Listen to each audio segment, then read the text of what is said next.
Well, I have to say, I am a very happy England fan this evening. I thought that was an absolutely fantastic performance. In my opinion, that is a 9 out of 10 performance from England. I might put a little poll up in my community page. I've been using a lot of it recently just to sort of, for you guys to rate that England performance out of 10. For me, it's a 9 out of 10.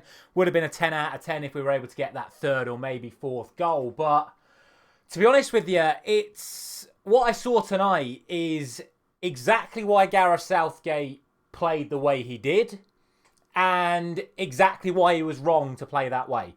That is the best way I can describe England's performance tonight, and I think Lee Carsley has come in his first game and done a really, really good job. I'm not going to sit here and say all of a sudden, right, Lee Carsley's now the solution. He's going to be the man to lead England forward to World Cup glory in 2 years' time, but it was a really, really positive start. And what I mean in regards to the comments regarding how Southgate decided to play and why it was wrong is because in that first half, we played a style of play that we have not seen from an England team, but we've been asking for from an England team for the last 2.5 years. And that is a side that is aggressive, front foot, looking to creating chances, and ultimately scoring goals. And I can tell you right now that no Gareth Southgate side would have scored either of the two goals that England scored in today's match. The first goal comes from a situation that just would never have happened under a Gareth Southgate team, which is a winger made a run in behind the defence,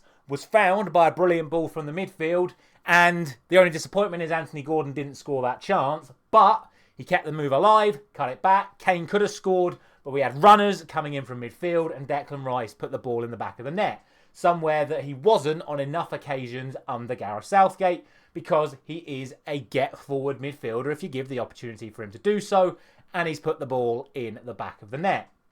Second goal is the best goal that England have scored for years. Well, sorry, the best team goal England have scored for years. I can think of a few individual ones over the last few years, like some people say the Bellingham overhead kick, the Saka goal when we won 7-0, etc. There have been some wonder goals from England, but the team goal that we scored, the link-up play from the midfield to the Arsenal players, Rice and Saka with their link-up on that right-hand side, the ball into Grealish, the finish from Grealish, it's something we have not seen from an England side for absolute years. It's exactly what we've been crying out for. And not only that, you've got to bear in mind the likes of Cole Palmer, Phil Foden and Jude Bellingham weren't even playing, and you'd expect at least two, if not all three of them, to come into that starting lineup as and when they're available as well. So that was really positive. Like I said, it was front foot. It was pressing from the front. We didn't let Ireland escape their own half. That's how we got the 82% possession, because every time Ireland got the ball, they lost it again. Apart from when we gave it away in our own half. And this is where I come back to, this is why Gareth Southgate didn't want to do that, because there were times where Gahey gave the ball away, where Maguire gave the ball away, where Trent gave the ball away, where Mainu gave the ball away, and somehow Rice didn't do it once. Fair play to Declan Rice. At half-time, Declan Rice had completed 100% pass accuracy. So well done, Declan Rice, for that first half performance. Absolutely outstanding goal and assist. But we gave the ball away trying to play front-footed football in our own half, and that created chances for Ireland. And this is where I come to the differences between the first half and the second half, and I'll come on to that shortly. Because Ireland created more chances in the first half than they did in the second half, and they had significantly less possession. And that's why Gareth Southgate played the way that he did, because he was too fearful of us giving away possession, leading to chances for our opposition, which could ultimately end up in us conceding and losing. Whereas under Lee Carsley, he said, we might give the ball away, but if we keep playing this front-footed, forward-thinking style of football with the quality of players we've got available to us, we will create more chances than the opposition create. We will dominate possession because we're not going to let our opposition get out if we do lose it. And then with the quality we've got available to us, we will create chances and we will score goals. And it just so happened that it happened to be Grealish and Rice, and again, more on that shortly. But that's how the first half went. What really surprised me is that the commentary team were disappointed by how we played in the second half, when I actually think the way we played in the second half is exactly how we should have played. Like, I get it.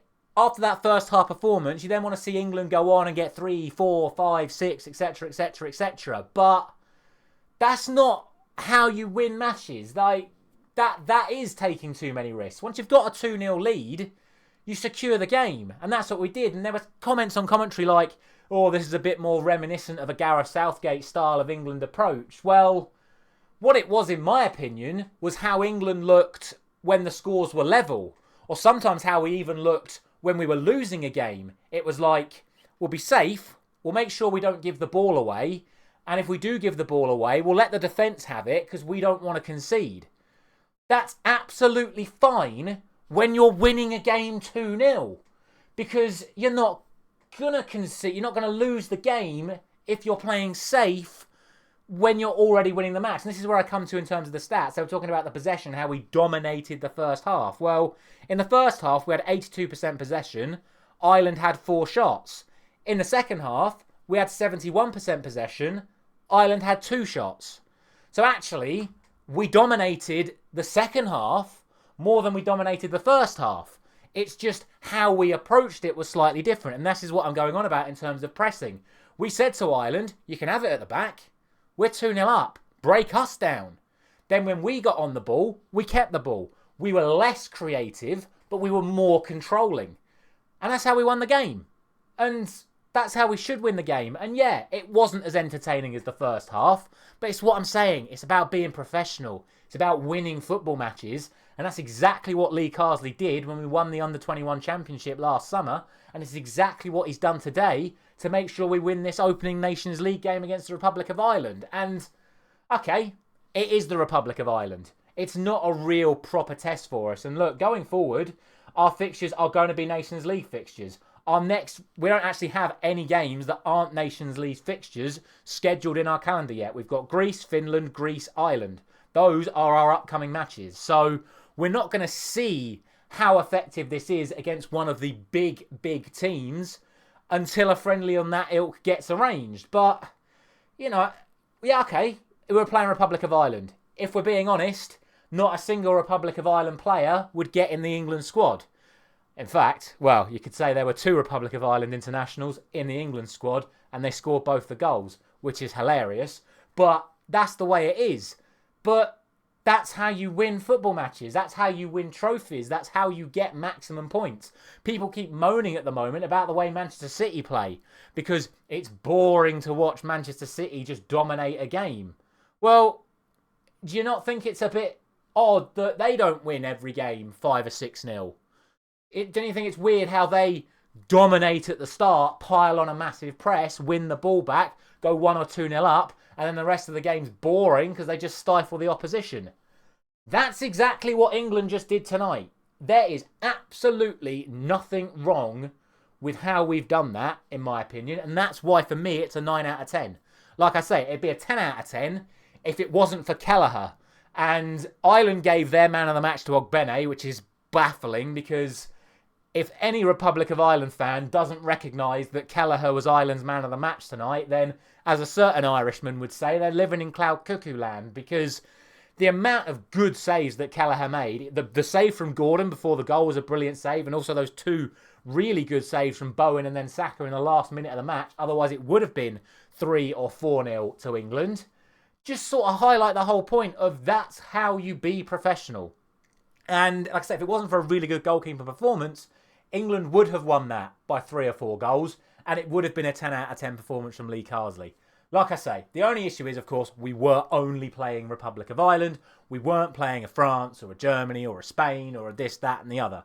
So, will this work against them? Who knows? But the signs are there. The positive signs are there. And this is what I'm saying. I'm not going to sit here tonight and say Lee Carsley is the right man to lead us forward because we won't know if this style of play is going to work until we play against the good teams. But if our next opponents are all just going to be Nations League teams, this is how we should be playing. Dominate the first half, get the go-ahead goals, see out the game. Thank you very much. 3 points, 3 points, 3 points, 3 points. Get back promoted to the Nations League, League A, and start competing for that as a trophy as well. Because they said it on commentary. That was our first win in the Nations League since November 2020. How embarrassing is that? The team that's got to back-to-back Euro finals hasn't won a Nations League game for nearly 4 years. And look, we've won the game tonight. It'll be interesting to see what he does in the game in midweek, whether he makes changes. I think he might make one or two. I don't think he'll make too many because he'll want to keep that consistency in the lineup. But really, really positive with what I've seen from England tonight. How we approach the first half, how we approach the second half. A little side note, as someone that's a proper sad ass when it comes to numbers, they didn't have 1 to 11 as the squad numbers. They actually let the players have squad numbers that were normal. Well done. Never understood this. Every single England game, we must be 1, 2, 3, 4, 5, 6, 7, 8, 9, 10, 11. No, let the players wear the numbers they want to wear. And they did that tonight. So, like I say, I don't really have too much to say about it. Really, really positive performance from England. Happy with the result. Happy with the clean sheet. Happy with the performances of basically every single player on the pitch. Would have been nice if we got maybe 1 or 2 more goals from the chances we had in the second half. But if it wasn't for Kelleher, we would have got those 2 or 3 goals. So I'm over the moon. Let me know your thoughts down in the comment section below. And like I said, check out the community page to vote on how you think England's performance was tonight. I'll be back once again tomorrow morning with the next round of Nations League predictions. And of course, my next England reaction will come after the game in midweek. Thank you very much for watching and listening once again. I'll see you very soon.